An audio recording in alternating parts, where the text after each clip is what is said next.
Hey guys, welcome to MaffmanJones Movie Reviews. I'm your host, John Maffio, and I just finished up my spoiler-free review of Fantastic Four, a movie that I didn't like. And if you want to see that, you can see it down below. I'll link it. But this video is about spoilers, and this is the first spoiler review I'm doing for a movie I really did not like a lot. I gave this movie a 1 out of 5. But I wouldn't really call this much of a review, more of a discussion, because I'm going to go in chronological order of the movie, just talking about everything from beginning to end, what I liked, what I didn't like, so on and so forth. And I honestly think I can't do it right without rant ears.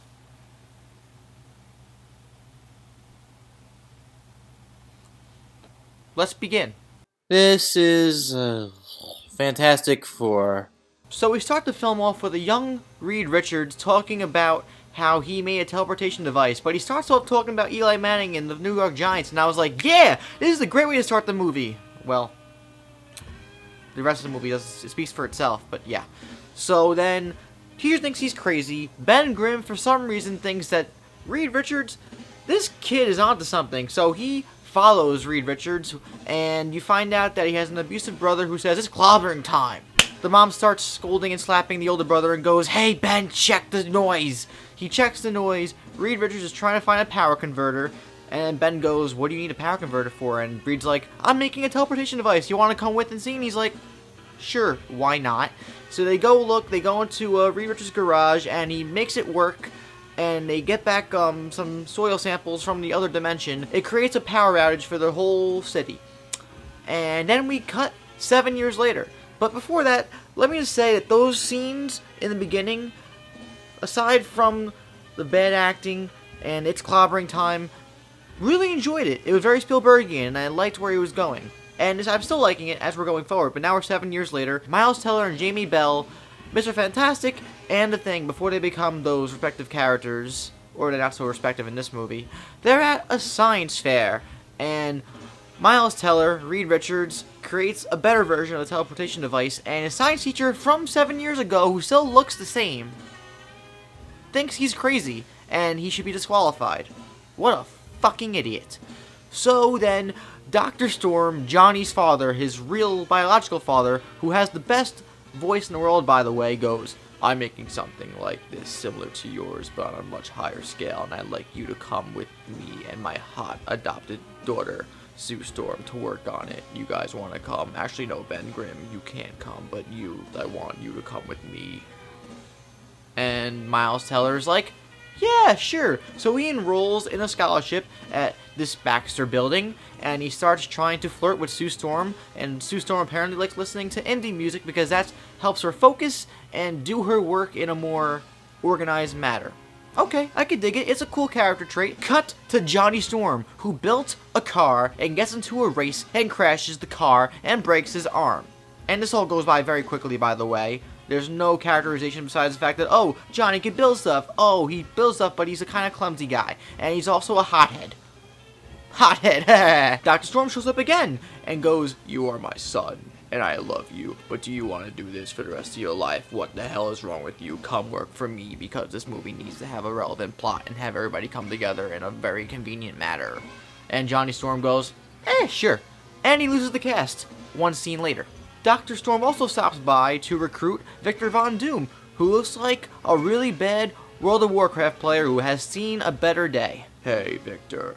I know we haven't had the best relationship in the past because my associates suck, but I want you to come with us. So Victor Von Doom goes, hey, can I come with you because I think Sue Storm is really banging? And he goes, don't you dare try to fuck my daughter.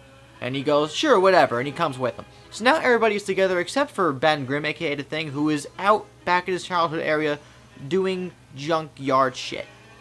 Because who cares about his character? He doesn't need to come into the story until 45 minutes later. All these characters are together now, and they have a little montage where they build the teleportation device.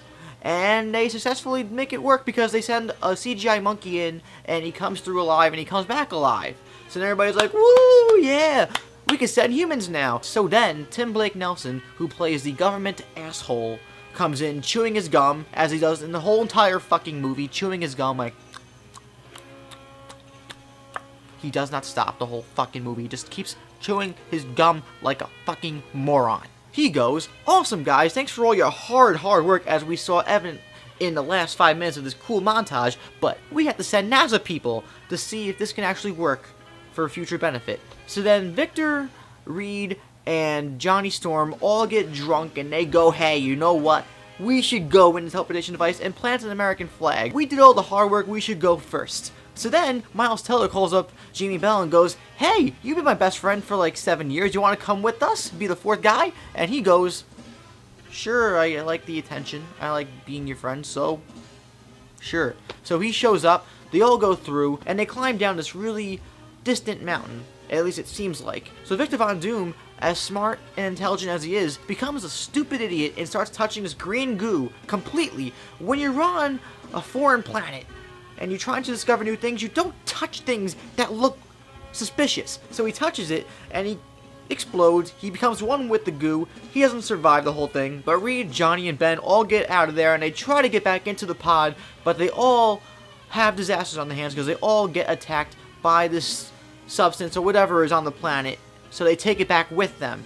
And when they come back, the ricochet and ripple effect of bringing them back is also shot into Sue Storm, which apparently makes her invisible. That makes sense? Up until this point, I was okay with the movie very much. I really enjoyed what was going on here.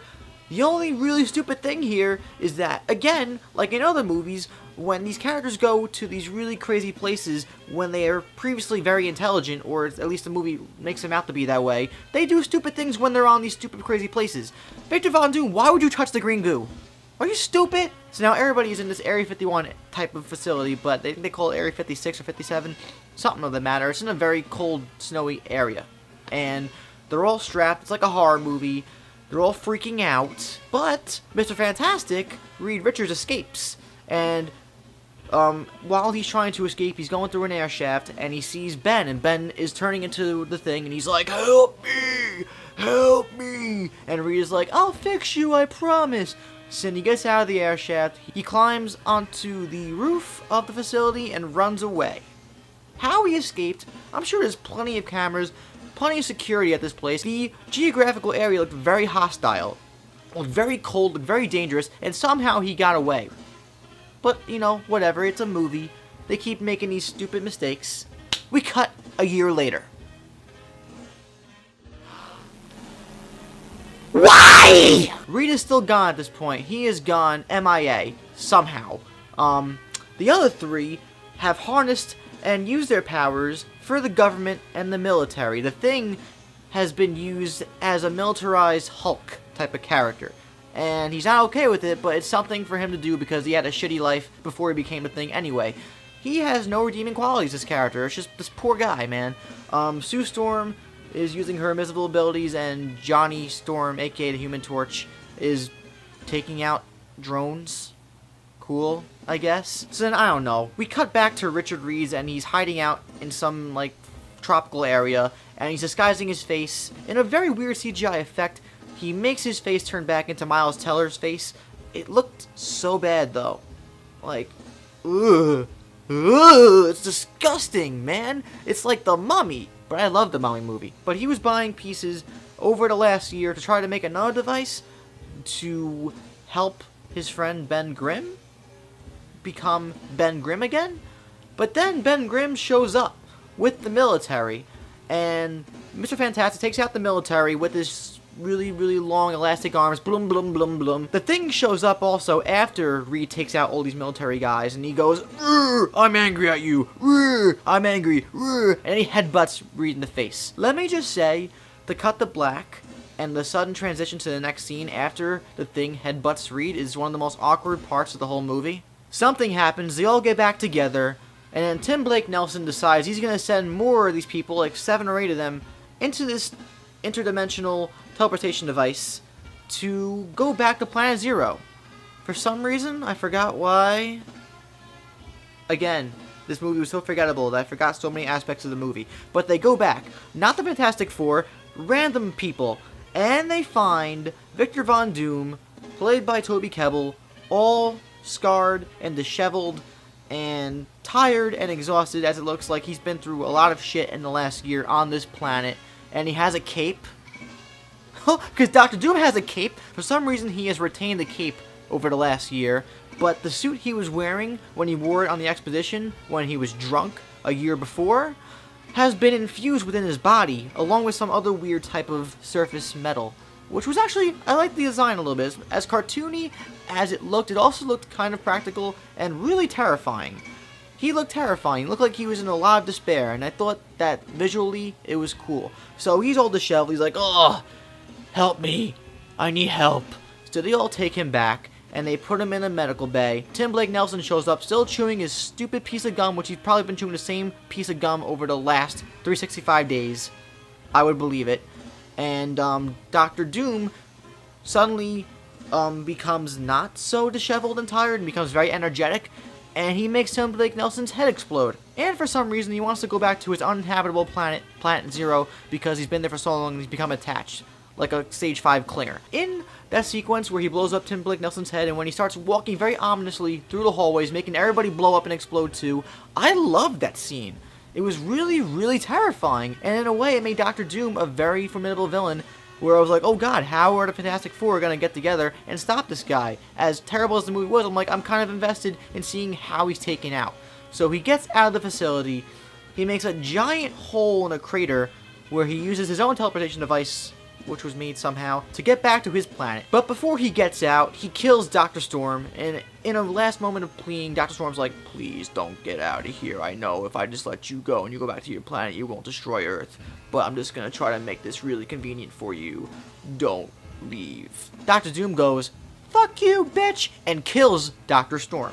Following that is a very terribly acted scene where Johnny and Sue mourn over the death of their father, whose last words are, "Promise me you'll be there for each other." Well, yeah, your brother and sister, and I never see any conflict between you this whole movie, but yes, please be there for each other.